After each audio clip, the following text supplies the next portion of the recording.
Assalamualaikum teman-teman, selamat datang di 22 Design Channel.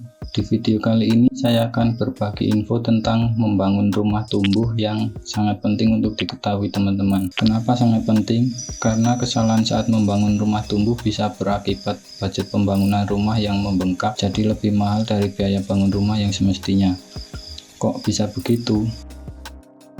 Baik, mari kita mulai pembahasannya. Simak sampai selesai video ini agar teman-teman tidak mengalami kerugian saat membangun rumah tumbuh. Sebelumnya saya batasi dulu topik pembahasan tentang rumah tumbuh kali ini, karena akan memakan cukup banyak waktu jika kita jelaskan secara detail satu persatu. Jadi akan saya ambil poin-poin penting tentang pembangunan rumah tumbuh. Apa saja poin pentingnya? Pertama, apa itu rumah tumbuh?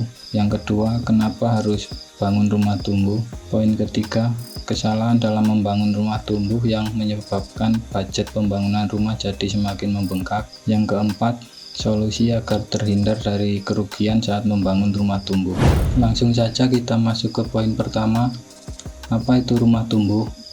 Rumah tumbuh itu hunian yang didesain agar pembangunannya bisa dilakukan secara bertahap.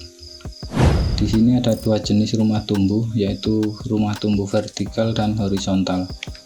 Rumah tumbuh vertikal itu hunian yang tumbuh ke atas atau bertingkat. Di video kali ini kita akan fokus pada rumah tumbuh vertikal ya teman-teman, karena konsep ini sedang banyak dibangun saat ini dan juga yang punya dampak paling besar penyebab bengkaknya budget bangun rumah jika salah pada proses pembangunan. Lalu rumah tumbuh horizontal adalah hunian yang tumbuh sejajar dengan ketinggian bangunan utama, bisa ke samping, ke belakang, atau ke depan menyesuaikan luas lahan teman-teman. Detail penjelasan untuk konsep rumah tumbuh yang horizontal akan saya tampilkan di video berikutnya jika teman-teman perlu. Silahkan tulis di kolom komentar jika memang perlu dibahas. Lanjut kita masuk ke poin kedua, kenapa harus membangun rumah tumbuh? Alasan kenapa harus membangun rumah tumbuh.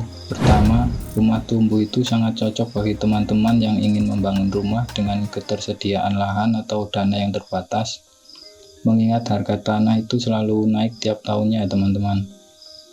Selain itu, rumah tumbuh juga bisa menjadi solusi ke depan apabila ada penambahan jumlah anggota keluarga. Jadi sangat recommended untuk kalangan milenial dan pasangan muda. Saya kasih contoh dengan tampilan simulasi gambar berikut, agar teman-teman yang mau bangun rumah punya rencana dari sekarang apakah harus membangun rumah tumbuh atau tidak. Contoh kasus, di sini ada satu keluarga pasangan muda yang baru menikah dan belum punya anak. Mereka punya lahan terbatas dengan luas tanah 6x12 meter dan punya modal membangun rumah 250 juta. Jadi mereka berencana membangun rumah satu lantai sampai finishing dengan modal tersebut dengan kebutuhan ruangan sebagai berikut, yaitu teras, ruang tamu dan ruang keluarga, satu kamar tidur utama, satu kamar rencana untuk anak, dapur, kamar mandi, area cuci jemur, dan sisa lahan di depan untuk halaman depan dan carport. Jadi coba kita buat denah sederhana sebagai berikut.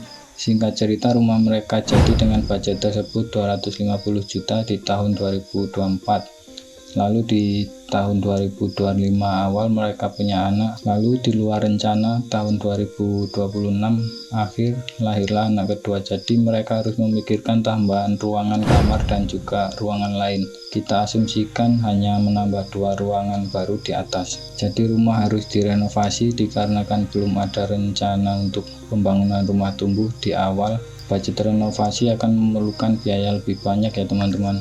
Apa saja yang dikerjakan pada renovasi rumah ini? Pertama, membongkar atap dan plafon termasuk rangkanya, membongkar dinding untuk penambahan kolom struktur, membongkar lantai untuk penambahan pondasi pada titik tertentu.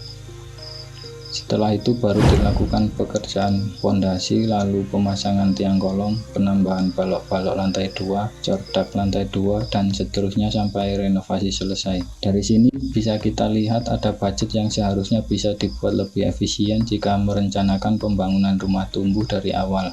Untuk kerugian dari renovasi tersebut, pertama harus keluar budget untuk pekerjaan pembongkaran bagian yang saya sebutkan tadi. Kedua, budget keluar yang tidak terlihat, yaitu material yang sudah terpasang dibongkar kembali seperti atap, plafon, termasuk rangkanya yang seharusnya bisa lebih dibuat efisien budgetnya. Ketiga, kita harus finishing ulang bagian rumah lantai 1 yang sebelumnya dibongkar seperti dinding, lantai, dan plafon. Jadi kesimpulannya, dari contoh kasus ini, jika dari awal sudah merencanakan pembangunan rumah tumbuh, kita bisa menghemat 3 bagian kerugian yang saya sebutkan sebelumnya. Sebenarnya ada penjelasan lebih panjang untuk pembahasan tentang renovasi, bisa saya tampilkan estimasi biayanya juga, tapi untuk kali ini waktunya tidak akan cukup pada konten ini, jadi akan saya bahas pada konten lain. Jika ada yang kurang jelas pada bagian ini, bisa langsung ditanyakan pada kolom komentar ya teman-teman. Selanjutnya yaitu poin penting pada video ini, poin ketiga, pembahasan tentang kesalahan saat membangun rumah tumbuh. Kenapa sudah merencanakan membangun rumah tumbuh tapi masih keluar budget tambahan lagi? Alasan yang pasti yaitu kurang matangnya rencana pembangunan rumah tumbuh dari awal. Lalu apa kesalahan yang menyebabkan budget pembangunan rumah tumbuh malah semakin membengkak? Untuk kesalahan yang paling umum yang sangat sering terjadi yaitu menganggap bahwa membangun rumah tumbuh itu yang penting sampai cordak lantai atas, selanjutnya bisa langsung membangun lantai 2 jika ada budget lagi. Bagian yang sering terlewat di awal sebelum membangun rumah tumbuh yaitu belum menentukan denah ruangan pada lantai 2-nya. Kesalahan pada bagian ini efeknya cukup besar ya teman-teman, karena harus ada budget tambahan yang keluar. Saya sendiri cukup sering menerima pesanan desain rumah untuk renovasi yang bangunan lantai 1 sudah dibangun tetapi belum ada rencana denah lantai 2 di awal. Saya kasih contoh kasus. Di sini ada tampilan rumah tumbuh sederhana yang sudah dibangun dan sudah finishing pada bagian lantai 1, dan lantai 2-nya sudah full cordak. Untuk lantai 2-nya kita asumsikan kalau di awal belum ada rencana pembagian ruangannya, denahnya seperti ini ya teman-teman. Lalu pemilik rumah berencana melanjutkan membangun lantai 2 dengan denah sebagai berikut. Dilihat sekilas sepertinya aman-aman saja karena luas bangunan lantai 2 sama dengan luas bangunan lantai 1, jadi tidak ada tambahan biaya lain-lain. Coba kita cek lebih detail lagi. Jadi di sini untuk posisi dinding di lantai 1 dan lantai 2 itu tidak sejajar. Jadi pengaruhnya apa? Pengaruhnya itu pada balok tumpuan beban dan posisi tiang-tiang kolom di lantai 2 yang belum disiapkan untuk pembagian ruangan di lantai 2-nya. Umumnya jika belum ada rencana dari awal, posisi balok dan tiang kolom lantai 2 hanya akan sejajar dengan dinding lantai 1 seperti ini ya teman-teman.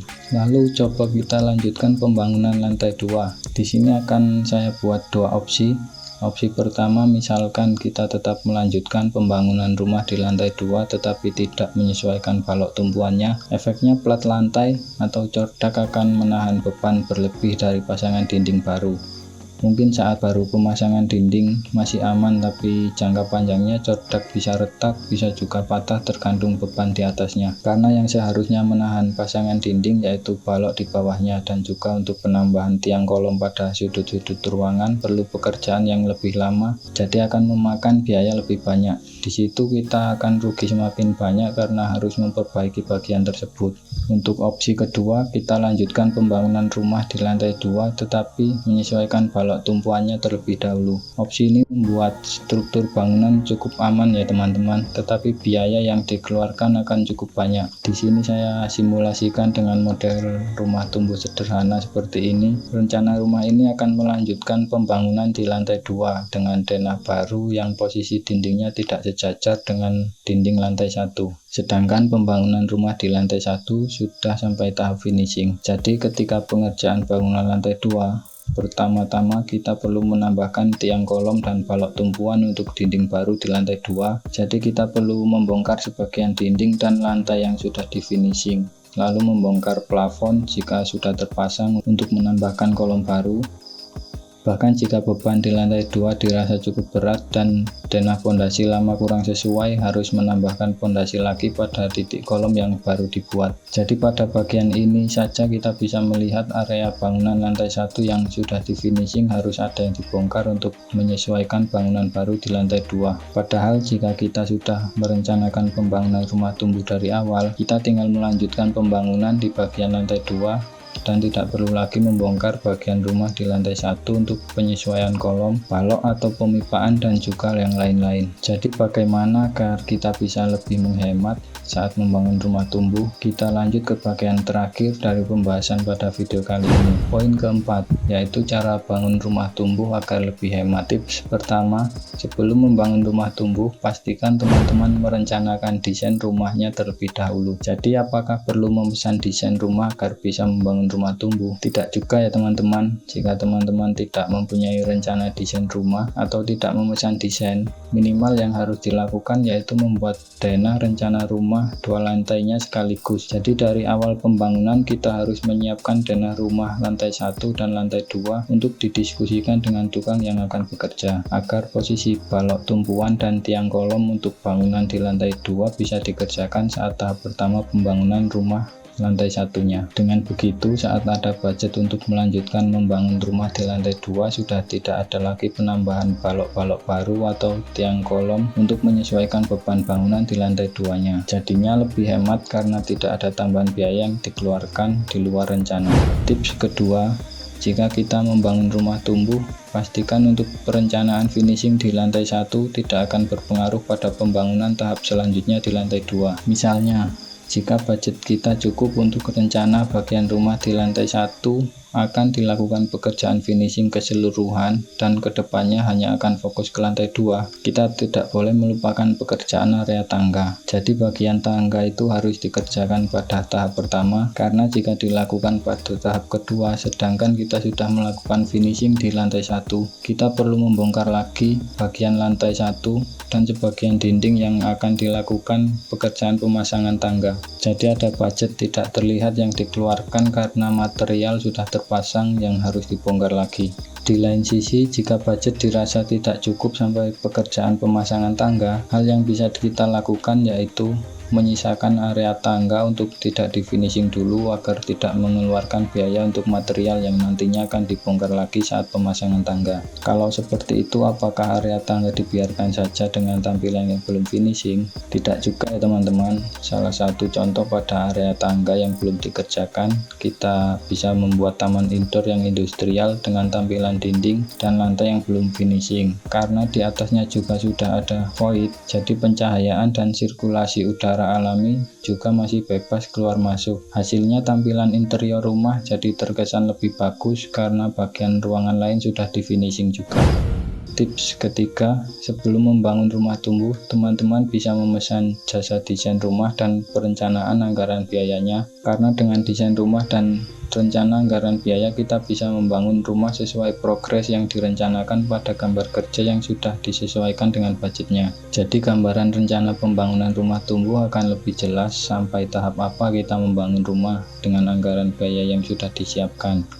Baik teman-teman, sekian yang dapat saya bagikan tentang rencana membangun rumah tumbuh yang perlu diketahui bagi teman-teman yang memang masih awam dan berencana membangun rumahnya secara bertahap agar tidak mengalami kerugian yang diakibatkan dari beberapa hal yang saya sebutkan tadi. Jika ada yang kurang jelas bisa langsung ditulis pada kolom komentar, atau jika teman-teman lain yang memang pernah membangun rumah tumbuh dan punya tips lain yang mungkin belum saya jelaskan, bisa juga silahkan tulis di kolom komentar. Untuk pertanyaan yang perlu pembahasan panjang seperti video ini akan saya jawab pada konten tanya-tanya desain selanjutnya. Terima kasih sudah menyimak video ini, semoga bermanfaat. Semoga yang berencana membangun rumah dimudahkan hajatnya dan dilancarkan rezekinya. Mohon maaf jika ada kata yang salah. Saya akhiri, wassalamualaikum warahmatullahi wabarakatuh.